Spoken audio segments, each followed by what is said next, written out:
I realized that there was more to it than just a monetary number. I realized that it was also about actually being fulfilled along the way.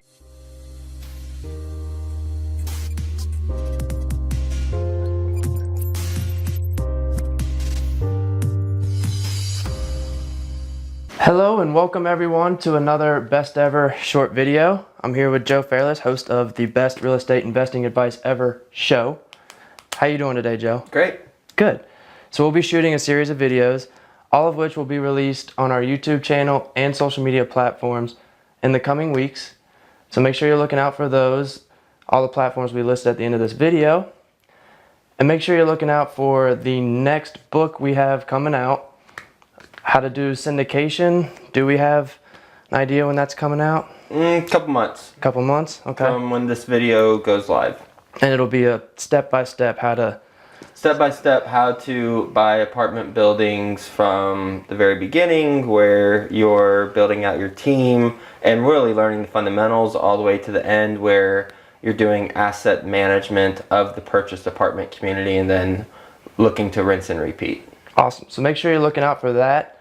Updates are sent out to everyone who subscribes to the Best Ever newsletter at bestevernewsletter.com. All right, now we got all that out of the way.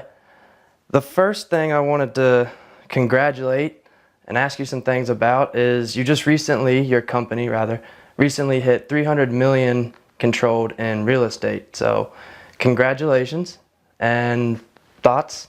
Thank you. And I mean, the thoughts are it shows that we're adding value to our investors and to the residents who live at our apartment communities. Mm-hmm. That's really my thought. Whenever I was in my previous career, where I worked in advertising at advertising agencies, I started making $30,000 living in New York City, and my goal was, as a recent college graduate, my goal was to make $100,000 before my 30th birthday. Mm-hmm. And I did. I became the youngest vice president of the New York City advertising agency. And then once I did that, once I accomplished a $100,000 goal, I ended up making $150,000 when you factor in the bonus, I realized that there was more to it than just a monetary number. I realized that it was also about actually being fulfilled along the way. Mm-hmm. And in what you're doing. And I certainly got a lot of reward and I'd say some fulfillment about when I was on that journey in the advertising industry. But when I got to the monetary goal of over $100,000 by my 30th birthday, I recognized that there was more to it. So now when you mentioned the $300 million with the apartment investing company that I'm the co-founder of, it doesn't really register on my radar, but what does is the value that we've added to the people who are investors with us and also the people who live at our apartment communities as well as our business partners. Mm-hmm. That's the fulfillment part, and that's why I think about it that way. So two things: you're more fulfilled now and making more money. So that is true. Win-win. So do you celebrate to these milestones? I mean, to most people, 300 million, 100 million, 200 million would be a big milestone. Mm-hmm. Of controlling real estate, that much value of it. So I know your goal is $1 billion controlled by my 40th birthday. By your 40th. I'm 35. So do you celebrate being almost a third of the way there? No. What I enjoy the process, though. It's we're all on the journey much longer than we're at the destination. Mm-hmm. And I enjoy doing what I do now. What I do celebrate is when we close an apartment community.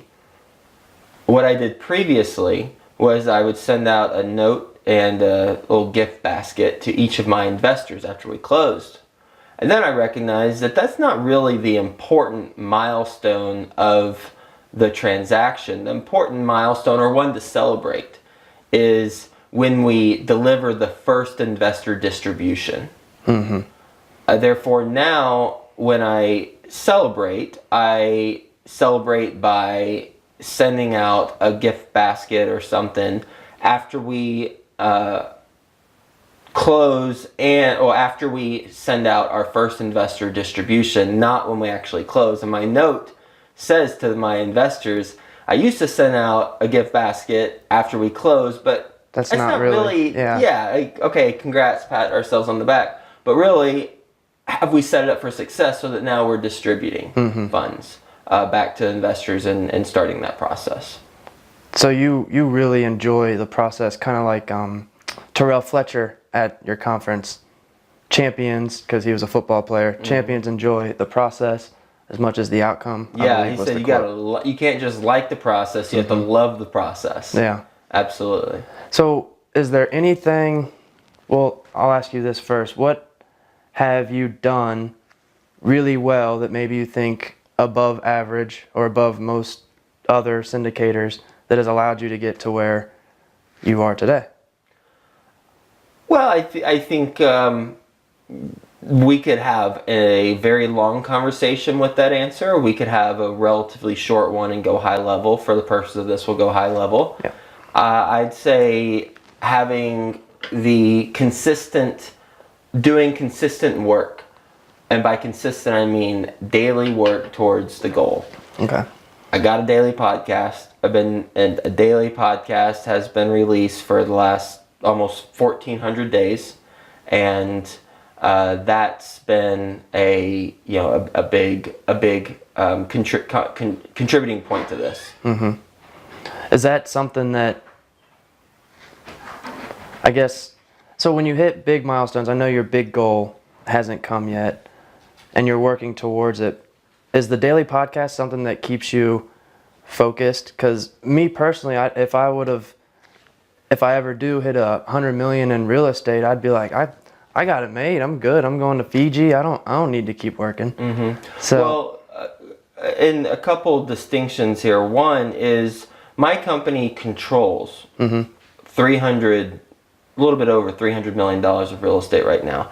I personally do not own $300 million worth of real estate. Yeah. We have investors that we partner with, and we do have ownership in every one of those deals, and we do make money on every one of those deals, but it's not my own and exclusively my real estate. But I certainly could retire and be financially independent for the rest of my life, and my kids could too, right? So we are at that point, but we won't. And I said kids. I have one that we're gonna have one kid in like 7 months. I don't know why I said kids. Congratulations. Yeah, thanks. So that is certainly could, but I choose not to. And as far as celebrating stuff, that's just my approach. And I know that getting rich, having a lot of money for you isn't really the reason why you're doing it. I know that it's more about what you're able to do with the money for other people and helping others get what they want out of life. So I think that's important to note. It's not just a dollar figure that you're focused on. Yeah, I mean, in my mind, the dollar figure translates to value added in the marketplace. Right. Old Jim Rome saying, and perhaps he ripped it off from someone else, Zig Ziglar or someone else, I don't know. But I believe the more money you make is equal to the value, kind of equal to the value that you put into the marketplace. I say kind of because what about nurses and doctors and social workers and psychologists, teachers, firefighters, police officers? They probably provide more value. I don't know. They save lives. They can save lives, or they form lives or mold lives, and they don't make as much money generally than I make. Right. I don't know if I could make a good argument that I add more value than them in the marketplace. I'm not sure. Fair enough. But for the most part, my thought process is that the more money that I make, the more value that I add, and then there's a positive ripple effect. Cool. So the last thing I wanted to ask, last point, I asked you, what have you done well to get to this point? Is there something you could have done better, your company could have done better for the past? How many years has it been from 0 to 300? Well, I bought my first house in about nine years ago. October 9th, or no, in October 2009. Yes. Okay. So about 9 years. Yes, ask any successful or psychologically strong person if they would do something over. They're probably going to say no, because they'll say, well, I wouldn't be where I'm at today if I didn't learn from that, wouldn't want to repeat it. So really the question is, if presented a similar opportunity or a similar circumstance in the future, would I approach anything differently? Absolutely. I would. It goes back all the way to my fourth house that I bought. I bought remotely. I was living in New York City, bought in Texas. The house was $35,000. I bought it from a wholesaler, used a line of credit from American Airlines Credit Union, and I thought it was going to be $5,000 fix-up. My line of credit was $40,000. Bought it for $35,000, put in $5,000, that's $40,000, and then had to put another $10,000 in. I didn't really have that $10,000, so I had to go into the well, credit cards, drain the savings, and then by the time it was all renovated, it rented for less than what it rented for prior to the renovation, because the area was so bad. I learned a lot of things. I learned qualify the area, qualify the deal, and qualify the team. And now those are the three areas that we look at to mitigate risk in the large apartment communities that we buy. I like what you said, how I asked it, because most people would say, I won't change anything because I'm here and I'm okay. So I like that, if I ask that question to other people, I'll rephrase it to be, what have you learned that you'll change in your approach in the future? I like that answer. And that's after doing 1,000+ interviews on my podcast where I've revised that question. So it's not something that I intuitively knew either. It's just something after you talk to 1,000+ people interviewing them, you pick up a couple things. Well, thank you for the tips and the story about how you got to 300 million.